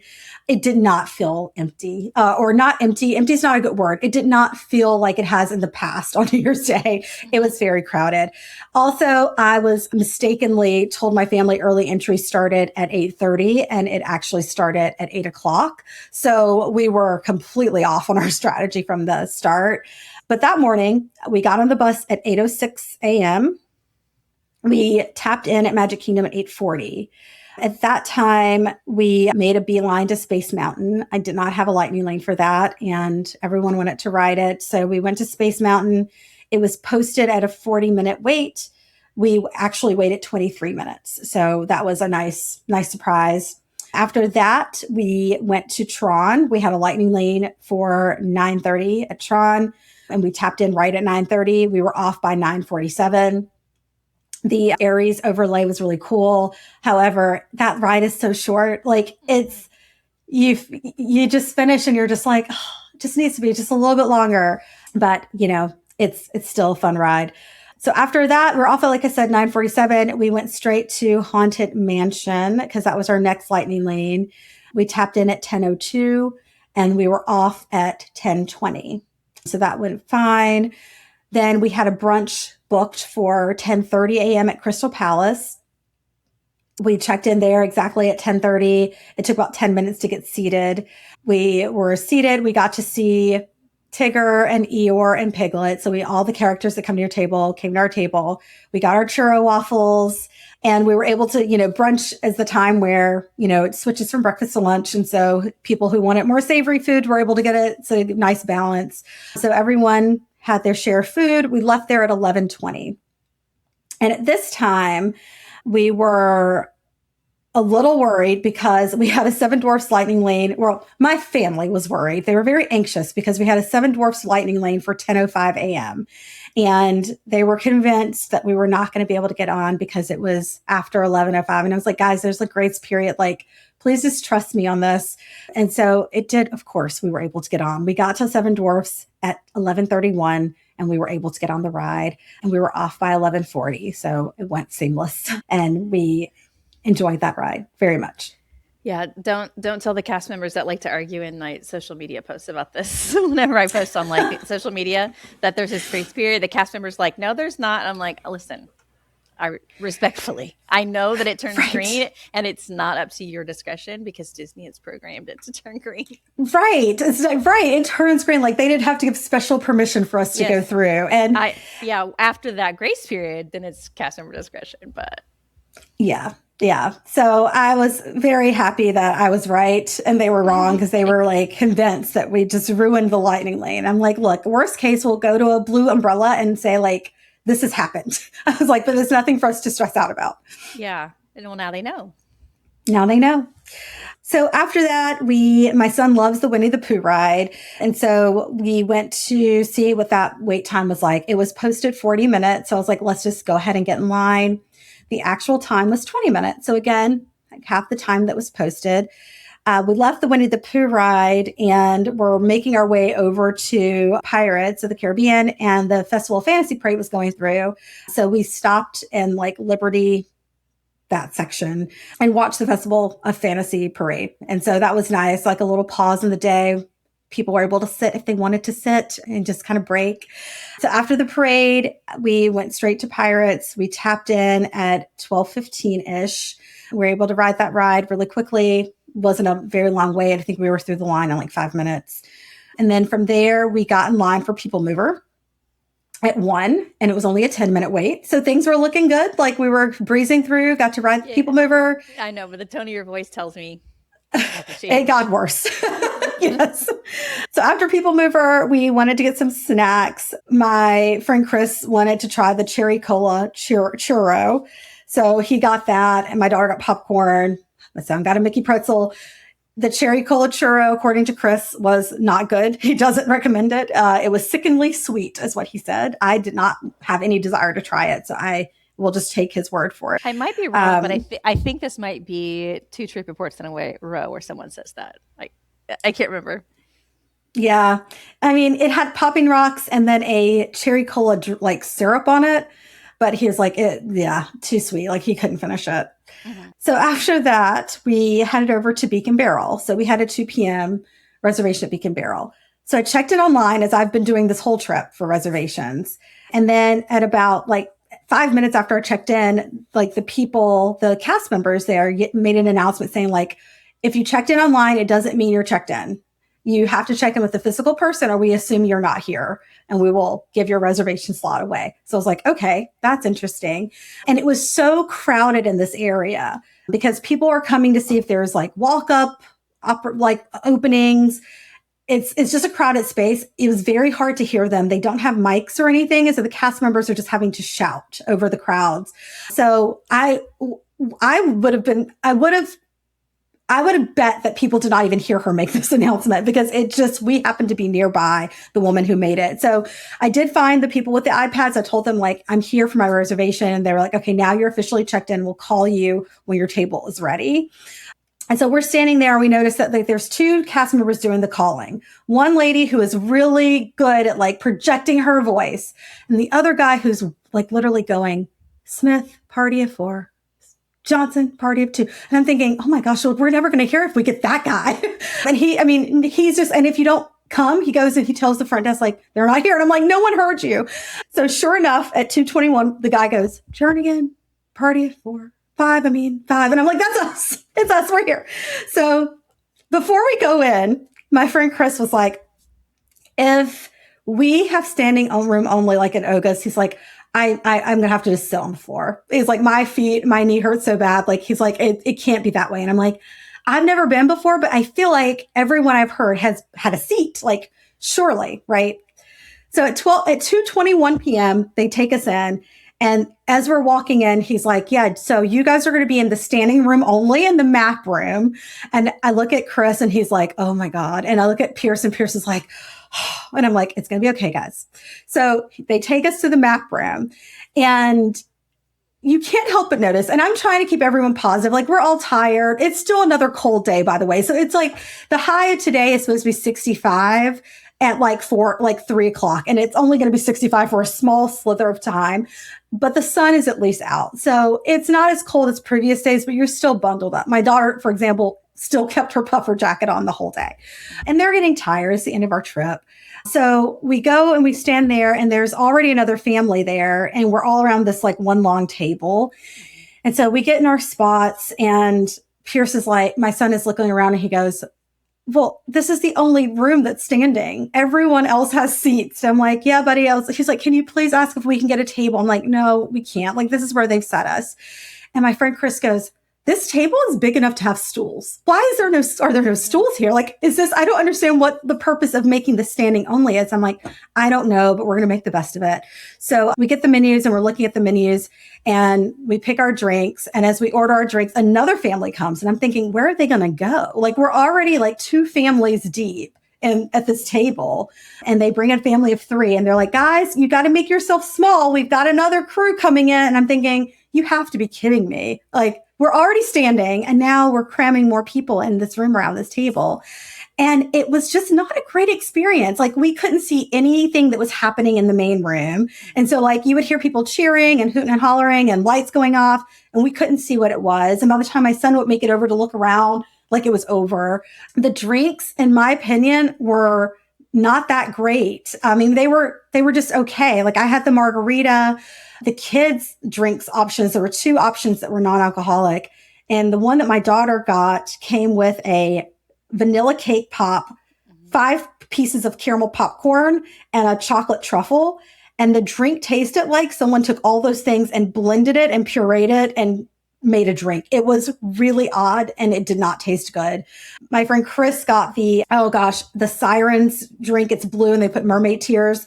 And we thought something would happen with the mermaid tears because the cast member made this big to-do about, okay, now we're going to add the tears of a mermaid. And when you drink mermaid tears, you're cursed forever. Now gather around. And she drops the mermaid tears and nothing happens. I was like, it didn't even change colors. Like, what is happening? So, I mean, his drink was strong. Like, it tasted good. It was strong. My margarita was like super weak. My husband, again, got the IPA, but it was just not a great experience. And my son was just like, I want to go outside now and sit down. Like, I'm tired of standing. Chris literally sat in the map room. He's like, you're all going to have to walk over me. I need to sit down for a second. But I will say that Chris made a really good point because he was like, you know, at Oga's, we were standing too. And he goes, but it was an entirely different experience because the drink menu was so much more interesting, even for the kids. Like, there were just more choices. The atmosphere was just more lively. Like, you didn't mind standing. And you weren't secluded and you were right by the music. So it felt like you were still part of it. You were still part of it. And here you feel like you're put in like this back corner. And again, like, why did it have to be standing? Like, Oga's is small. Like, I get why they're standing tables only. This room could have easily had 12 bar stools around this table. And yeah, you might have to limit it to 12 people, but they would be a little more comfortable. Have you seen where all of a sudden Beak and Barrel reservations will just drop and like people online will be like, Beak and Barrel reservations just open up. If you're trying to snag one, do it now. Well, I mean, we post stuff like that, obviously, when it happens, but it gives me anxiety because I think it's exactly what you talked about. You're just cramming people in. It's like you just open reservations because you're cramming more people into a small space.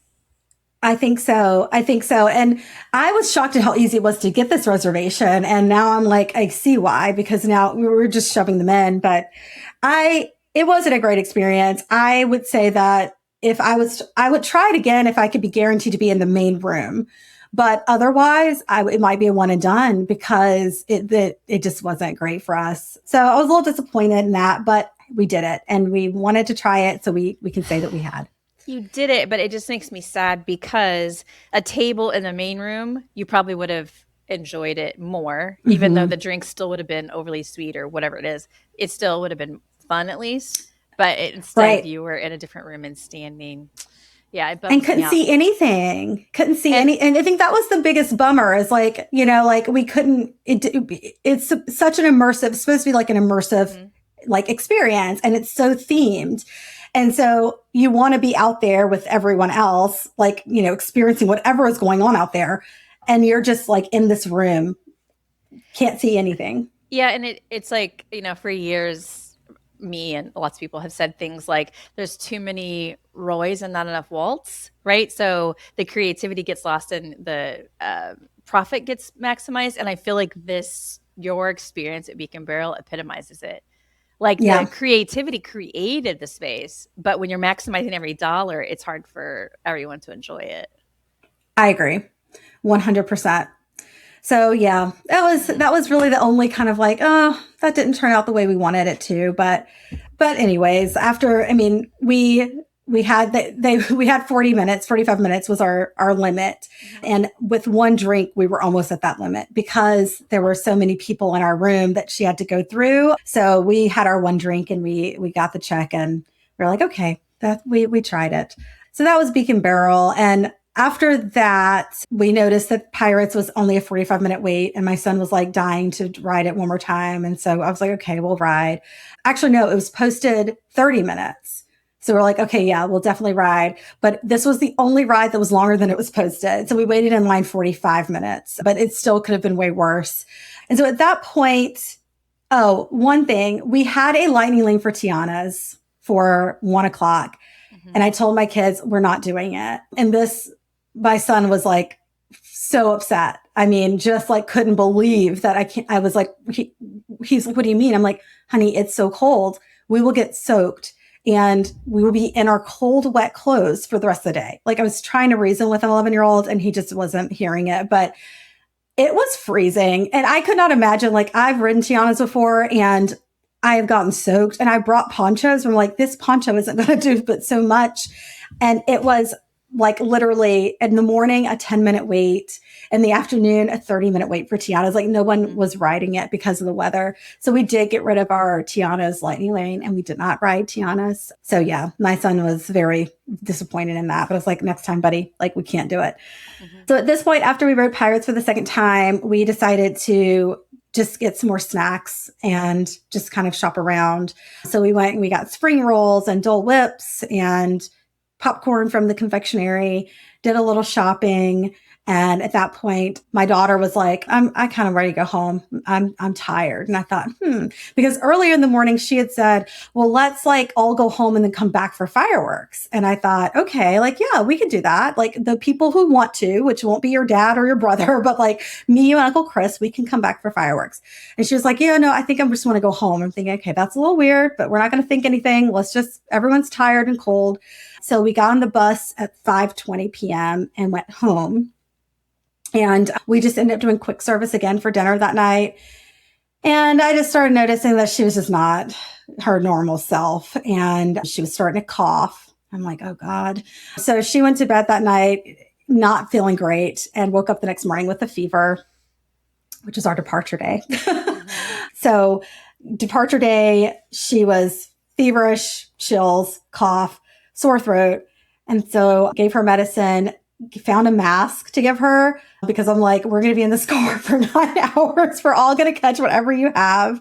So we loaded up the car and just ate food in the hotel, like that we had, like snacks, and made coffee in the hotel room, got her comfortable in the back seat and masked up. And then we hit the road, I think at, what time was it? 9:30 a.m. We left the hotel. And it was less traffic going home, but still traffic. We didn't get home until 8:20 p.m., at which point she was completely done. So I gave her a flu test this morning and she has flu for sure.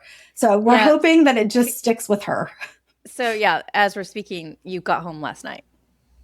Yes. Mm-hmm. Yes. And she has the flu.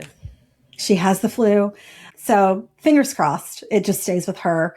But yeah, I mean, and my husband, to his point, like I said earlier, he was like, we went to Disney during the worst flu season that we've had in years. Like this was bound to happen. So I just assumed, like my son had the flu before Christmas. So he had already, had built up the antibodies because normally he's the one that comes home from Disney with something. But yeah, this time it was my daughter. Oh, that's such a bummer. I always blame Guardians of the Galaxy.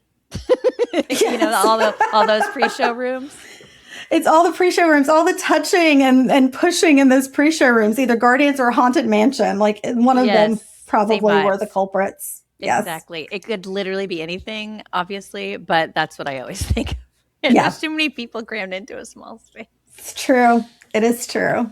Well, I'm sorry she's sick. That is a bummer way. Although when you were talking about earlier flights versus car, the idea of boarding a flight not feeling well feels overwhelming. It does. It does. And I think that, we would have gotten home sooner, but she was way more, I mean, as bizarre as it sounds, way more comfortable in the car than she would have been on a plane. And I could give her what we could stop as frequently as we needed to. So it worked. I think it worked out. I mean, it was a painful, long drive, but I think it still would have been better than having to navigate the airport and then also getting everyone else sick. Exactly. So, yeah, all that. When I came back from my cruise a few weeks ago, a lot of people, including me, left the cruise not feeling great. I think mine was just a cold, but there were people with norovirus and all this stuff. And I was like, oh, I couldn't get on a plane like that. That's so hard. It's so hard. So, yeah. Well, and here we are now talking the next day. So overall, how did you feel about traveling this time of year? I still will do it again. Like I haven't brought it up yet because my husband needs a lot of space in between planning, but I would still go again next Christmas. I love this time of the year. It's crowded. And I think for me, it's because it's a slower period for me at work. The kids are out of school. So they're not missing any school. I feel like I can just really disconnect and just be present. And so it has more to do with that than the crowds. I would obviously love it if it weren't so crowded, but it's the best time of year for us as a family. And also, I just love all the Christmas decorations and the food, and like all the Christmas stuff is just so beautiful. In the perfect world, I would love to go like the week before Christmas. I don't know if that's less crowded, but in the perfect world, maybe when the kids are, in college, that could be the time of the year we go so that we can enjoy the best of both worlds. Yeah, because they'll get a whole like month off probably. Yeah, yeah. What about staying at Saratoga? So Saratoga, having the 2 bedrooms was great because of the rest days. And this is the first time we've had 2 rest days, which I will always do. I will try to do again because it really made for less grumpy behavior. And just overall, we felt like ready to go every park day instead of like a little tired and sore. And the 2 bedrooms was great to have the room to just relax and spread out. Saratoga, it was a fine resort, like as far as the resort is concerned. The distance, though, and only having a bus option in such a large resort was tricky. I mean, it's doable, and I would do it again if it came to like you can have a 2-bedroom or not. But you just have to really plan for all the stops that you're going to do and for the distance to get to the parks. Yeah, pros and cons of everything. Yeah, but you got the space that you needed and just had a bit of a commute. Exactly. So when you said your husband needs space, does that mean that you can't start talking about the next trip for a little bit because you still need to recover from this one? Well, we have like 2 more trips planned this year. And so for me to talk about another one might send him that might be too much for him. Are you annual pass holders? We're not. We typically, in normal years, we go to Disney maybe once a year in a normal year.